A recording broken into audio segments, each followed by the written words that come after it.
technicien wuyul daa mel ni instant bi baax na de c'est bon voilà direct news lañ koy tàmbalee en bijou ñu ne ñi nga xam ne dañoo jógee république dàbbali haute cour de justice maanaam ci nguur gi lañ jógee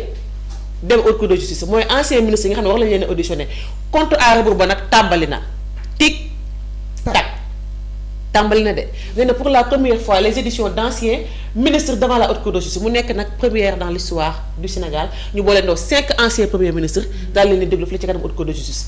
ki nga xamante ne nag mooy Ndeye Saly Diop Dieng tey jii le 19 n'est-ce pas moom tey lay wax moom tey lay wuyu bu dee Moustapha Diop nag le 22 Mansour Faye borom damay dem doo dem fii ngay toog xaaral damaa bëgg a dem Makka seeti sama yaay fii ngay toog moom le 26 lay wuyu ji de bu dee Ismaïla Madior Fall ak Sophie Gladima nag ñoom nag ultérieurement la ñuy dem daal di wuyu ci waaye nag gis nga ñoom 5 ñi ma fi lim ñëpp ci mbirum Covid bi lañ leen di toppee ba mu des Ismaïla Madior Fall mbirum corruption maanaam guerre lañ koy daal di toppee waaye nag possibilité bi nga xamante ne ci la juge yi am nag pour def ko ñi nga xam ne dañ leen di tuumaal lenn rek lañ mën soit ñu inculper leen wala ñu bàyyi la ñu ñibbi wala ñu may leen liberté provisoire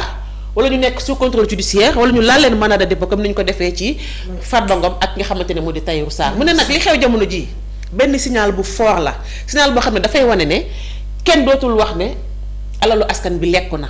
képp ku jël lu toll talfata ay na te askan bi moom ko da nga koy daal di gox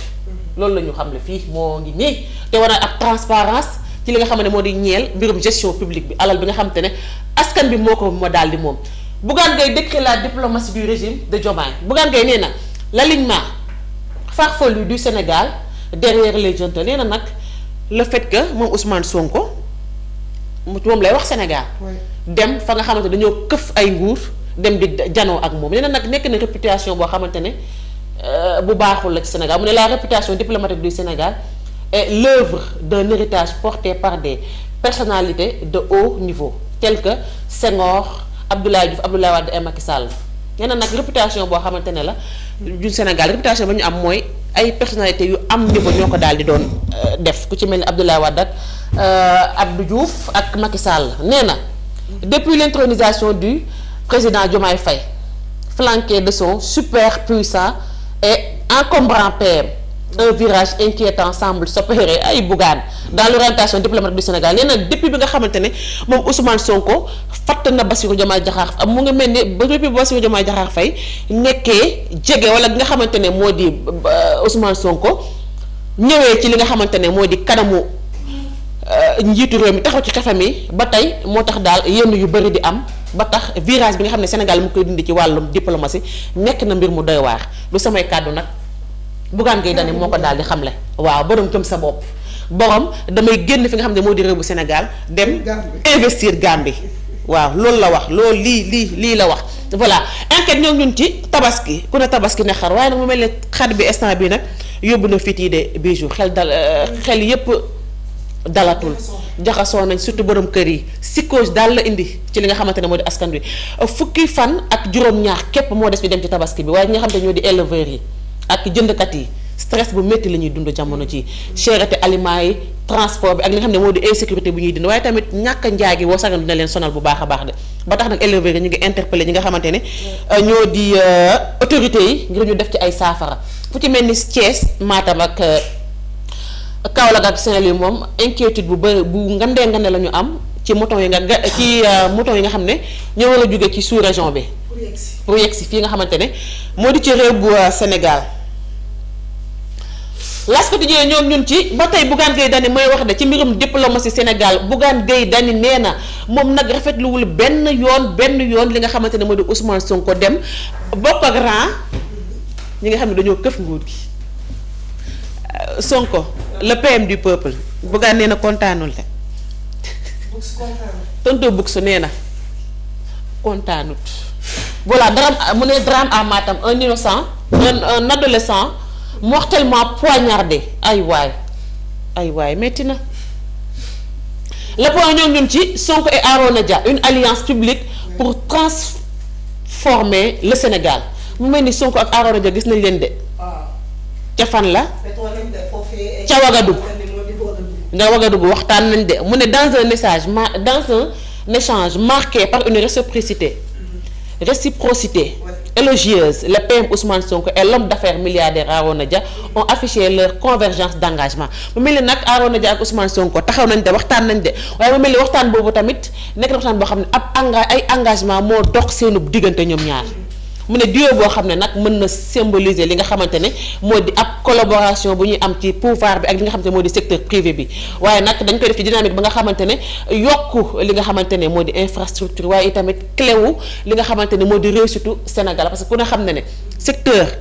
bi privé bi dafa soxla état waaye tamit état dafa soxla secteur privé bi lu am solo loo xamante ne amaan na buñ ko raffermir mën naa indil résultat li nga xam ne moo di réew bu Sénégal le quotidien ñoo ngi ñun ci participant au dialogue tout sauf APR et TAS nee na nag daanaka dialogue ba ñu bëree ci opposition bi pare nañ pour bokk ca ba mu des Thierno Alassane Sall moom nee na moom dee rek mais du dem ca dialogue ba APR tamit amatu ñoo xam ne du ñoom it daa bañ a dem TAS mii daa bañ a dem TAS te nga dem rek mu ne la nouvelle responsabilité et PIT et l'acte s'ajoute à la liste des participants PIT nee na dina dem de. nouvelle responsabilité bu Amadou Ba tamit nee na day dem waaye tamit acte nee nañu dinañu dem loolu la ñu daal di xam ne audition devant la commission d'instruction début du bal des démasqués moom mooy 5 ministres yi nga xamante ne ex ministre yu ñu tuddoon ñoom nag dinañu daal di. wuy ji fa nga xamante ne moo di ci kanamu haute cour de justice les que ñoom ñun ci mu ne le premier ministre au Burkina premier ministre ba Ousmane Sonko Elimane Diori dem na ca Burkina Faso de waaw teewe na fa mu ne Sonko reçoit une volée de bois vert mu mel ni teertu nañ ko fa dañuy teeroo buur waaye Bougane Gueye Dany nag moom nee na nanguwul tey nangul ëllëg nee na lan moo tax Ousmane Sonko dem di aligné ak ñi nga xamante ne dañoo këf nguur loolu la wax waaye Babacar Gaye moom nee na lii nag erreur bu ngandee la maître Amadou Ly Kane nag nee na gêné de voir un général face à un capitaine qui a acquis le pouvoir par force nee na moom dafa daal di gêné bu fekkente ne gis na benn général boo xamante ne dafa taxaw ak capitaine boo xamante ne dafa këf nguur waaw lii la ñu wax mu ne offre de cautionnement dans les 2 procédures où il est cité la chambre d'accusation donne la raison à Tahirou Sarr moom nag li nga xamante ne moo di caution ya mu joxe woon chambre d'accusation bi nag nee na d'accord na pour Tahirou Sarr amal li ni mel mu ne les arguments du juge d'instruction le procureur général et l'agent judiciaire de l'État rejeté juge d'instruction bi la mu waxoon ak le procureur wax ak agent judiciaire État bi la mu wax yëpp day naka dañu ko rejeté mu ne les raisons invoquées par la chambre d'accusation pour son maintien en prison moom nag ay raisons la teg pour chambre d'accusation bi dafa bëgg moom Tahirou Sarr desandi fi nga xamante ne moo di ca kaso ba. Le Soleil ñoo ñun ci mu ne le phosphate sénégalais en reconquête jamono ji daal dañoo war a reconquérir li nga xamante ne moo di phosphate sénégalais Matam nag au cœur du nouveau modèle daanaka moom moo nekk modèle bu bees ba nga xamante ne foofu la ñu war a reconquérir phosphate bi la mu ne interview bi nga xam ne nag moom ministre bi ñu dénk wàllum commerce ak industrie di Serigne Gueye Diop lu toll ci mu ne 500 millions de tonnes la ñu réservé fii ci Sénégal bu ñu sukkandikoo ci ITE. voilà bu ne ICS nag moom investir na lu toll ci 300 milliards de francs CFA ci ñu ay koppar ci ñaari usines yooyu nga xamante ne dafa war a amal ay production yu mucc ayib soxna Bijou. L'évidence ñoom ñun ci heure ba jot na de. heure ba jot na pour ñee 5 anciens ministres yi nga xamante ne dañu leen war a déglu ci haute cour de justice ñeent ñi. ci mbirum Covid bi la. bu dee maasu kii la nu mu tuddati Ismaïla Madior Fall moom mbirum guerre lañ koy daal di toppee. Bougane Gueye Dany nee na lu tax Ousmane Sonko dem taxaw ak ña këf nguur gi. Libération ñoo ñun ci mu ne interpellé à Foundiougne puis conduit à Dakar les déçus de l'affaire sang Cheikh Moussa Diagne mooy ki doon wax yu rëy ya jëmale ko ca suñu borom. arrêté nañ ko fële ci Foundiougne nag. accompagné par des éléments de la Bible il sera déféré ce lundi pour discours contraire aux bonnes mœurs la leen koy toppee offense à la moralité publique et provocation à la haine religieuse voilà loolu lañ koy toppee jamono ji de teg nañ ko loxo nag mu ne sama dàll sëriñ moo de loolu ko ëpp naa wax naa ñu may ñu ko rek drame conjugal en fait li doon waxtaanee léegi Marie-Louise Ndour bi nga xamante ne jëkkëram moo ko faat gu ñaaw Mouhamed Diop qui serait un ancien militaire a dégainé une arme avant de lui tirer une balle ay waay en pleine poitrine. Le couple avec ay waay ñetti doom la ñu amoon ki def li ni mel nag moom moo ñeenti doom la ñu amoon Mohamed Diop moom nag ancien militaire la woon la ñu wax daal dafa jël pistolet bi rek tirer ci poitrine ba la ko teg amoon na ñeenti bant mu ne lynché par les voisins les mises en cause sauvées de justesse dama defee li ni mel nag dëkkandoo yi dañ koo jàpp dóor ba mu ne wàllee révélation enquête ba nag tàmbali na ña ngi ca doy na waat l'info ñoo ñun ci mu ne conflit génération divergence de division de vision autant pour moi des stylistes querelle d'ego les grosses tares de l'opposition jafe-jafe nga xam ne opposition dañu ko am jamono ji xam nga lan la bijou conflit de génération divergence dafay ñëw style tam dafay ñëw ak problème yi nga xam ne dafa ak problème mu d'ego maanaam kii naan man maa gën a kawe kii naan man maa gën a kawe comme problème bi idi am rek moom problème mu dëgg moo koy yàq lu nekk mu ne un leader désigné par la présidentielle mais qui ne fait rien pour assurer son statut de chef de l'opposition boobu Amadou Ba moo ko moom mu ne laissant la voix et l'initiative à des leaders moins légitimes pour fédérer et diriger l'opposition nee na ki nga xam ne mooy di Amadou Ba moom daanaka moom mooy nekk chef de l'opposition waaye nag dafa mel ni pataaral gu mu sëkk lay dem ba dafay def sax may place ñenn ñi nga xam ne tey jii moom moo gën a mieux placé pour ñu wax mu ne un conflit de génération de plus en plus marqué au sein de l'opposition conflit de génération nag dafa dox seen diggante ñoom waaw mu ngi nii entre les caciques du champ politique accrochés à un style d'une autre époque et des jeunes loups avec les visions de démarches différentes mu ne ñi nga xamante ne dañoo tàmmoon politique bu njëkk ba maanaam politique politicienne ak politiciens yu bees yi nga xamante ne jëf-jël la ñu xam maanaam dañuy def yow nga gis par contre ñi ay opposition yoo xamante ne dañoo tàmmoon daal lii moo fi nekk lee moo fi nekk bu ngeen ma falee dinaa leen defar ay robinet maafe dinaa leen defar ay taxi avion yenn nag opposition bi loolu moo leen sonal parce que benn opposition bi génération bi ñoom dépassé nañ yooyu par contre yenn ci génération gi ñoom lañ pour ñoom politique bi amoon bu njëkk ba mooy am ba léegi ñu daal parfois ñoom dañuy am divergence ci li nga xamante ne moo di seenu biir loolu la ñu xamle ayca l'observateur yi ne kay Futurs Médias bi ñoo ñun ci Tahirou Sarr la décision qui relance tout mu ne juge bi nag autorisé na ñu daal di mu ne le juge a autorisé l'inscription au livre foncier de Rufisque de 3 hypothèques conservatoires au profit de l'État du Sénégal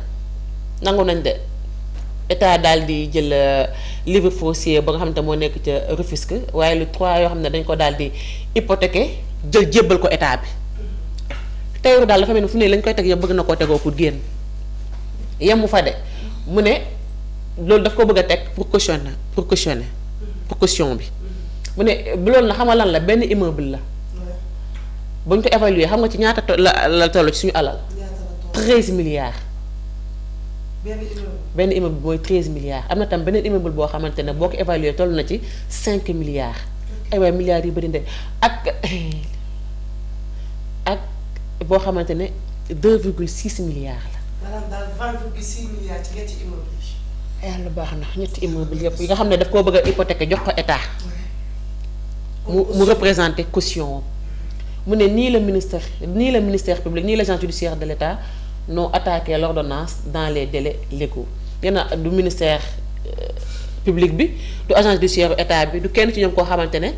attaqué nga ordonnance bi avant délai bi ñu la jox di jàll.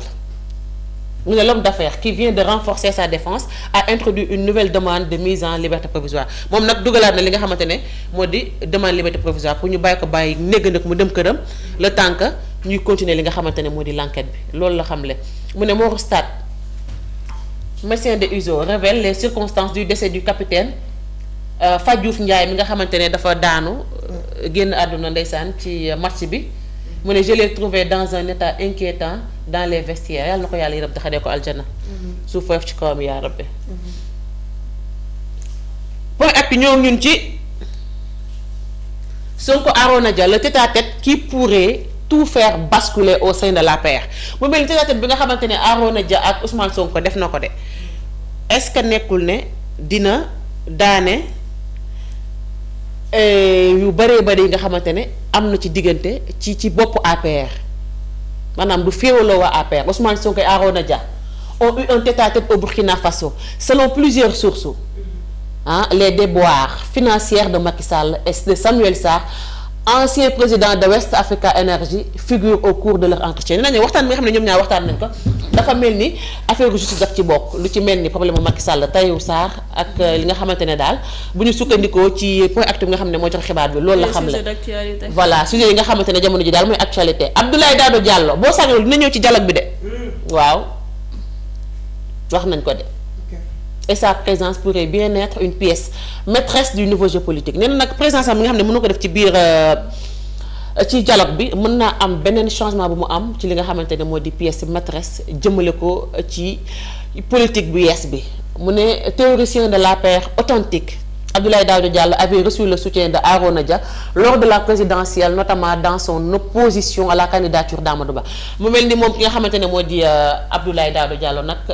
kii di Arona Dia da ko daal di soutenir woon ci fanu élection présidentielle ba pare àndoon ak moom ci le fait que ànduñ ñuy soutenir candidature ki nga xamante ne moo di Amadou Ba mu ne balaa présidentielle nag un proche du leader de PASTEF se serait même rendu au Burkina Faso pour rencontrer l'homme d'affaires mu ne avant présidentielle ba muy waaj a jot koo xamante ne ku jege Ousmane Sonko la demoon na Burkina Faso dem waxtaan nag nga xamante ne moo di homme d'affaires bii di Arona Dia lu samay kàddu le point actu moo ko daal di wax mu ne APR est aujourd'hui au bord de l'éclatement APR kay la moo ci desati noonu toppee yow tamit mu ne APR jamono ji dafa nekk ci xàppatiku mu ne ko ba mu xàppatikoo kañ la ku ne jël na sa amatul wàll dialogue national Amadou Ba sera présent am nee na dina dem ci dialogue bi de am nee na dina dem ci dialogue bu ne la nouvelle responsabilité confirme sa participation en parfaite cohérence avec ses valeurs républicaines nee na nag lu nekk lu ma xam ne lu warul jaaxal kenn lu war la mu daal di koy def ndax dafa nekk en cohésion en parfaite cohérence ak li nga xamante ne moom la république moom la responsabilité li nga xamante ne moom la bëgg ci ay valeurs te daf koo gis moo tax mu dafay dem mu ne elle propose d'élargir les termes du débat à des questions économiques sociales d'intérêt national waaye nag nee na la mu bëgg mooy dialogue bi dañu fexe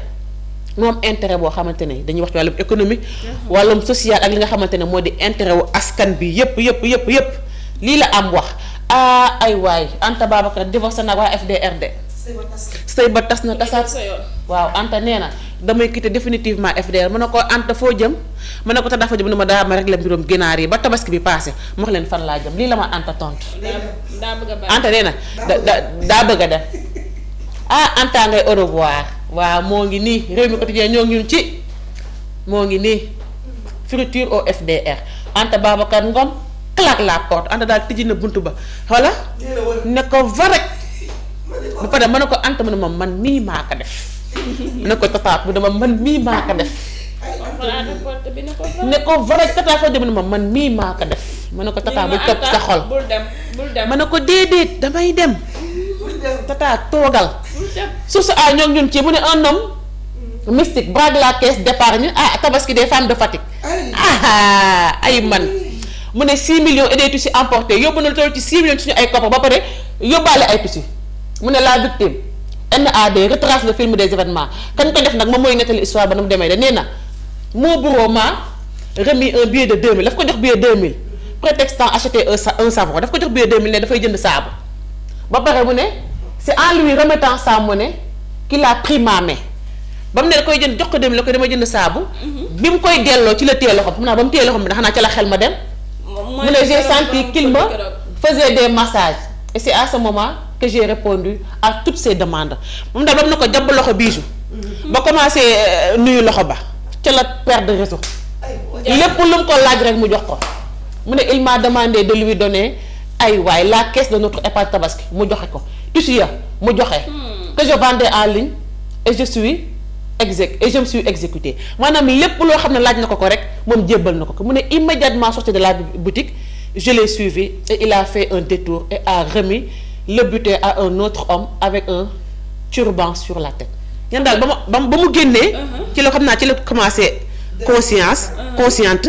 peut-être ba mu génnee daal def ne ci la gis ne daw na am kenn koo xam ne moom la jox li nga xamante ne xam nga keroog am na benn jaaykatu soow bu fi ñëwoon ni loolu moom moo ko dal mais lii dafay dal nit ñi am ñu gëm am ñu gëmul mais ñii dañoo ñëwaat ci dëkk bi dañ fee tuuruwaat mais loolu bari nañ fi amoon na benn période boo xam ne lii dafa fi bari woon sax xam nga tantôt dañ naan bu leen jox seen loxo mais dañoo bari système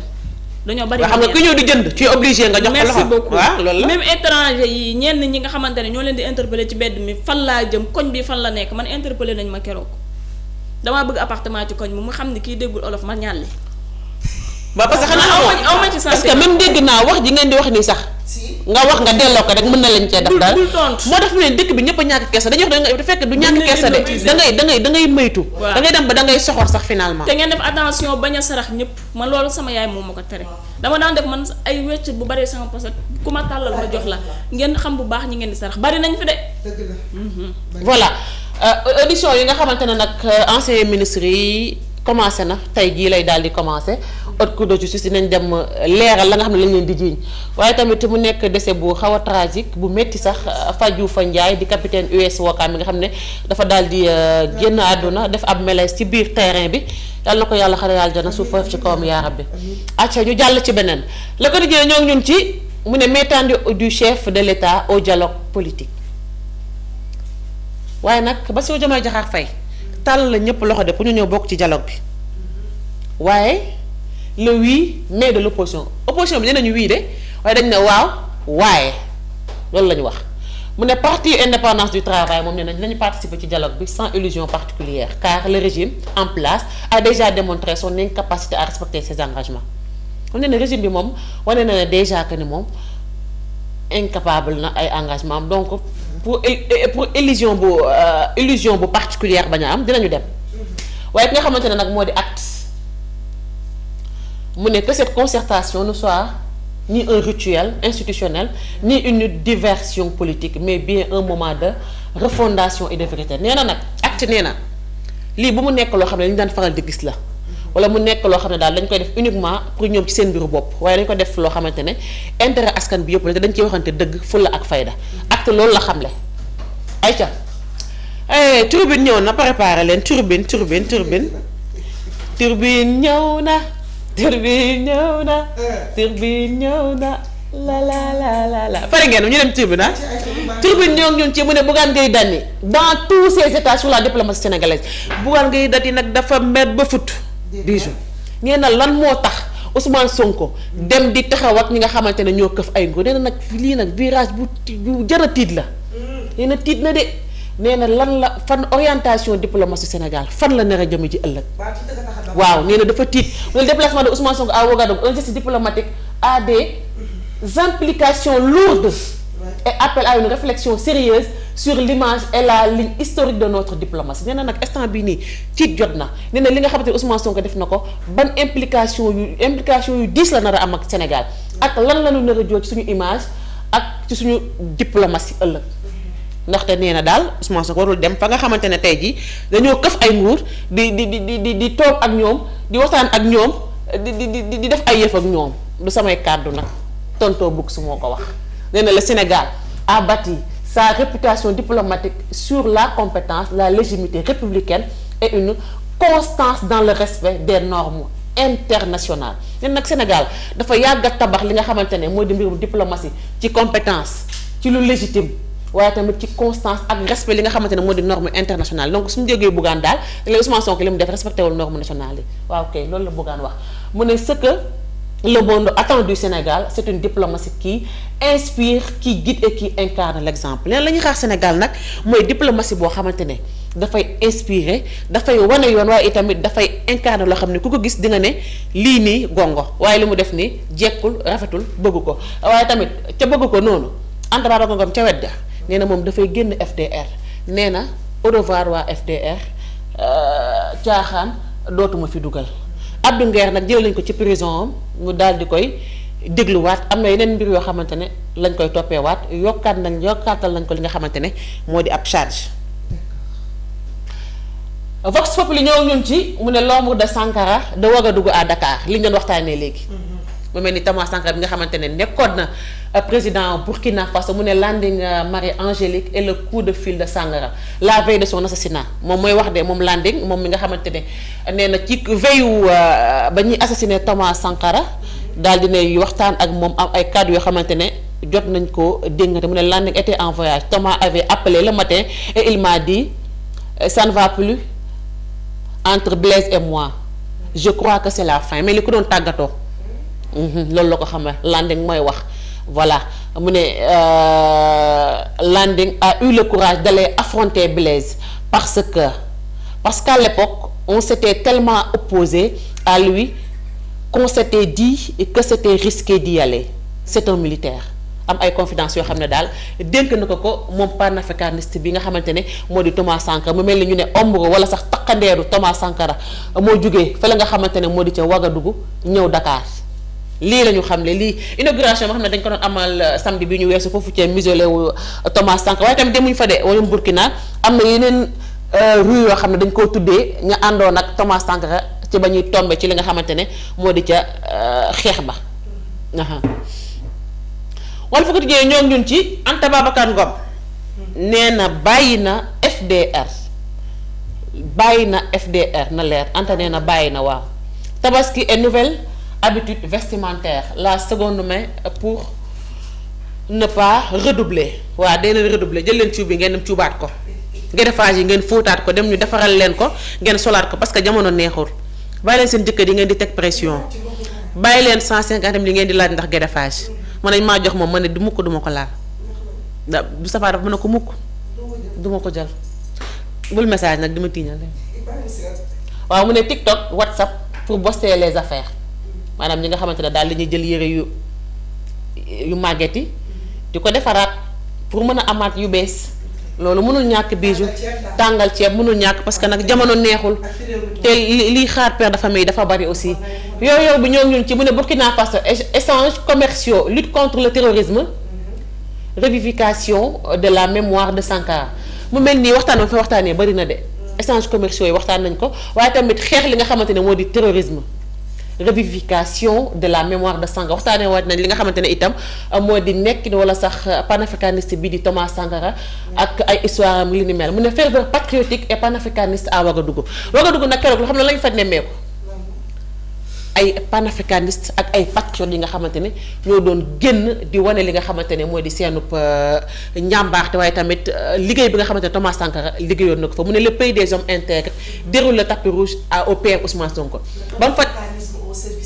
exactement dañuy ne ba mu demee fa la nga xamante ne moo di le pays des hommes intègres di Burkina Faso moom Ousmane Sonko dañ ko lalal tapis rouge ne ko ñaajal jàll ne foofu delli lii la ñu wéyal li yow lañ doon xaar egsi nga mu ànd ak ki nga xamante ne moo di Traoré jàmbaar ja ndam dem na waaye dem ñëw na waaw kay mu ne Racine Sy la caution de 797 millions prémisse de la chute mu mel ni lii la yéene kaay xëyee tey jii ci altine ji soxna Bijou am na solo Ami Cissé ñu lay jaajëfal bu baax a baax pour cette belle revue. waaw dañuy jéem rek et bien détaillée comme papa yi nekku fi. waaw suñ papa new fee kilifa sugu ñu jéem a gérer rek jéem mënuñ ñàkk waaw. professeur ñoo ngi lay nuyuwaale bu baax a baax. ñu xam ne lu fi baaxul rek li ñu nekk ay kii la ay élèves lañ waa te élève sax dafay jéem. dëgg la lu baax rek ñu xam ne jéem waa dañuy jéem. yàlla bëri na sutura yàlla ngeen mën. yàlla ngeen mën bu ngeen mënee man it yàlla naa mën rek ma topp seen ginnaaw ba say rek waaw yàlla ñëpp mën mi ngi noonu kon Ami jaajëfal nañ la bu baax a baax ci li nga ñu andil xët mu njëkk ci yéene kaay bu ko defee ñu bàyyi la rek nga